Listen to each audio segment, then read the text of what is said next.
रामपुर गांव में किशन नाम का एक मोची रहता था। नुक्कड़ पर उसकी एक छोटी सी दुकान थी।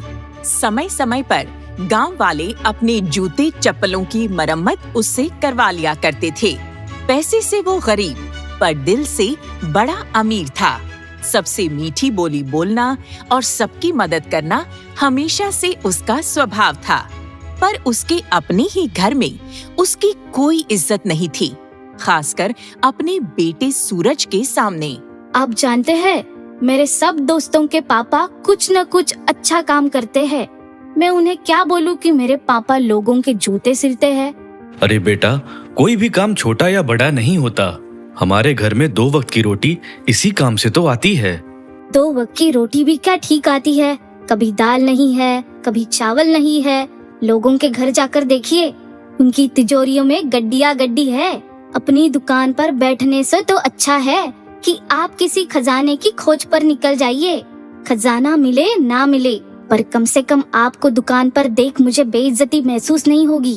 अपने बेटे से ऐसी बात सुन किशन को बहुत बुरा लगता था, पर ले देकर उसके पास अपना यही एक काम था। किसी गलत तरह से वो पैसा कमाना नहीं चाहता था। एक रोज ऐसे ही किशन अपनी दुकान पर बैठा था कि तभी वहाँ से एक बुढ़िया गुजरी। अरे माँ जी, क्या बात है? आप इस धूप में बिना चप्पलों के चल रही हैं? क्या आपके पैर नहीं जल रहे? जल तो रहे हैं बेटा, पर क्या करूं, इस बुढ़िया के पास कोई चप्पल नहीं है। अगर आप कहेंगी तो आपके लिए मैं एक जोड़ी चप्पल बना दूंगा। पर मेरे पास तुम्हें देने के लिए कोई पैसे नहीं है बेटा। अरे कोई बात नहीं माँ जी, मुझे पैसे नहीं चाहिए। किशन अपने पास पड़े पुराने चमड़े से कुछ ही देर में औरत के लिए एक चप्पल तैयार कर देता है। किशन का ये स्वभाव औरत को काफी पसंद आता है। जूते पहनने के बाद वो किशन से कहती है, मेरे पास पैसे तो नहीं है, पर कुछ है जो शायद तुम्हारे काम आ सकता है। इतना कहकर औरत किशन को एक कागज थमाती है, जिसे देख किशन कहता है, अरे ये क्या? ये तो कोई खजाने का नक्शा लगता है। हाँ बेटा, तुमने बिल्कुल ठीक समझा। ये खजाने का ही नक्शा है, वो भी इसी गांव का। आज तक कई लोगों ने इस खजाने तक पहुंचने की कोशिश की, पर रास्ते में उन्हें इतनी कठिनाई आई कि वो कभी लौट कर नहीं आ सके। तुम अपनी किस्मत आजमाना चाहते हो तो चले जाओ, हो सकता है तुम्हें खजाना मिल जाए। इतना कहते ही अचानक से औरत गायब हो गई। किशन उसे इधर उधर देखता रहा। किशन ने मन में सोचा, मुझे तो किसी तरीके का खजाना नहीं चाहिए। मैं तो अपने काम से खुश हूँ, पर अगर मैं खजाना लाने में कामयाब हो गया तो मेरा बेटा मुझसे खुश हो जाएगा और फिर वह मेरी इज्जत करने लगेगा। हाँ।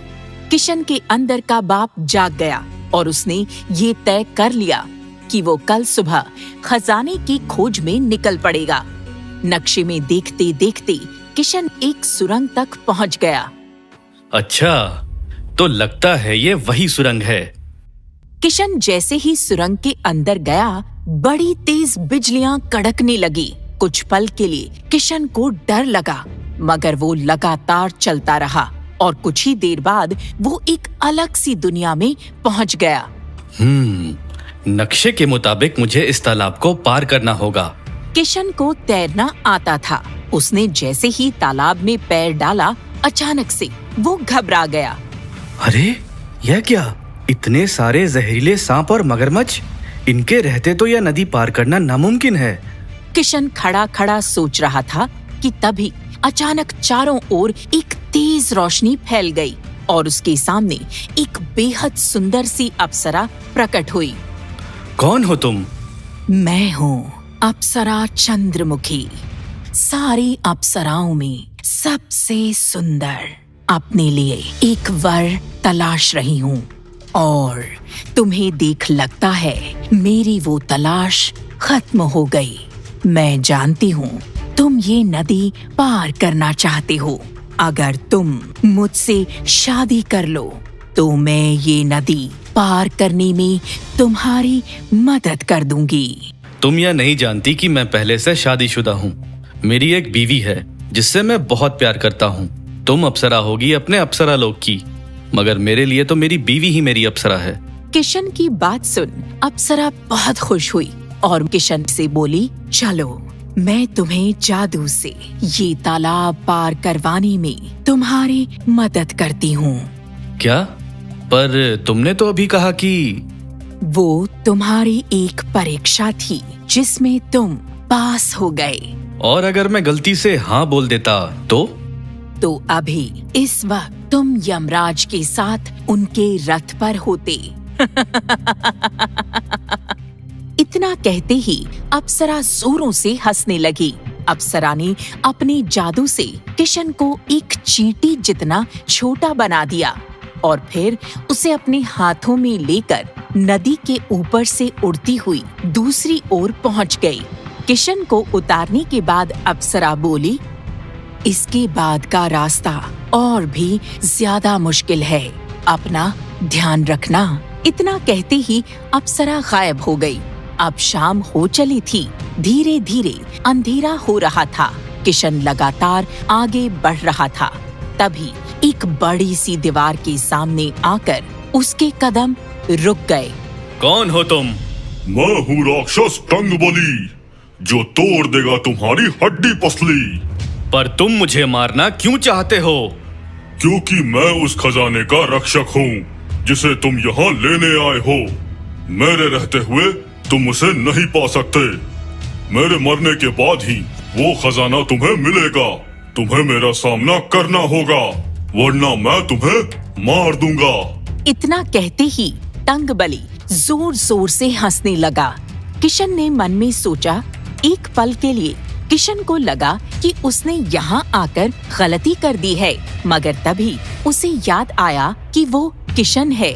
उसके पास सबसे बड़े हथियार उसके बैग में रखे हैं। उसने अपने बैग से कुछ कीले, हथौड़े और छेनी निकाले। हा हा हा हा, तुम्हें क्या लगता है कि तुम इसके बलबूते पे मुझसे लड़ोगे? किशन आत्मविश्वासी था। बोला, टंगबली, बातों में समय खराब मत करो। शाम होने से पहले मुझे खजाना लेकर निकलना है। आगे बढ़ो। टंगबली भारी भारी कदमों से उसकी ओर बढ़ने लगा। जैसे ही टंगबली ने किशन पर अपना पैर रखा कि वो दो गुलाटी मारता हुआ साइड में आ गया।